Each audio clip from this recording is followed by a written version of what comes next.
Parents of 3 Knox County school children say without a mask mandate, their kids could face severe illness from COVID-19 or even death. Last night, we found out that families are suing both the governor and the county. Well, they're suing the governor for his decision to allow parents to opt children out of any mask mandates districts might face. Governor Lee has been urging parents to consider masks, but insists that the decision should be an individual one. They are also suing the county. Remember, the school board passed some COVID-19 changes on Wednesday, like an attendance policy to count students present if they are in quarantine or isolation. But the board rejected a mask mandate despite the protests we have seen this week. Reporter Blake Stevens spoke to one of the attorneys behind that lawsuit for our top story tonight. Blake, what'd you learn? Well, the lawsuit is asking a judge to implement a mask mandate for Knox County schools, as you mentioned.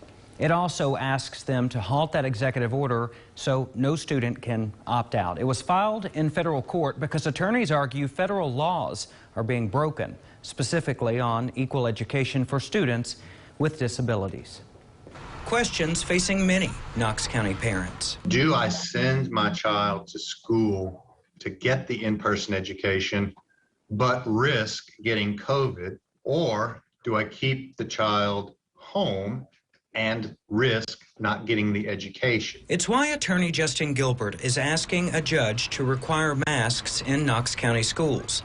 The lawsuit cites 3 Knox County students with rare health conditions.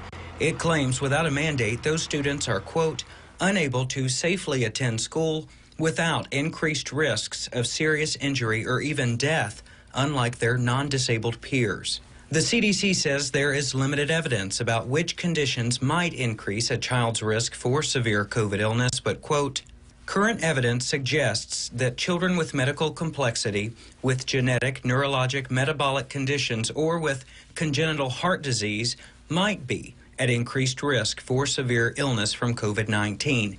Gilbert thinks masks could save lives. There are many other children like them, obviously not disabilities this severe in many cases, but nonetheless, kids with heart conditions, lung conditions, all kinds of medical conditions that are increased or at increased risk due to COVID. The suit also cites federal law that requires reasonable accommodations for students with disabilities. And all of the evidence is showing us that with masking, that will reduce their risks and enable them to access the school building.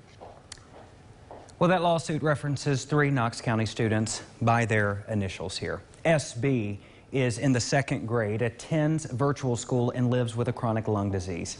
MS is in the 6th grade, has a condition involving a brain malformation disorder, and is homeschooled. TW over here, well, they're in the 4th grade at Beaumont Magnet Academy. TW also has congenital heart disease. Summer.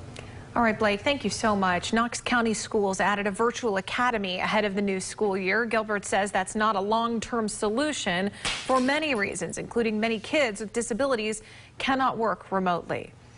Let's go ahead and take a look at those COVID numbers now from the KCS dashboard. This was just updated. 679 total active cases. That is down from the past 2 days. Remember, this dashboard is updated from the health department and is separate from the school-based one the board has decided to reinstate. So they are different.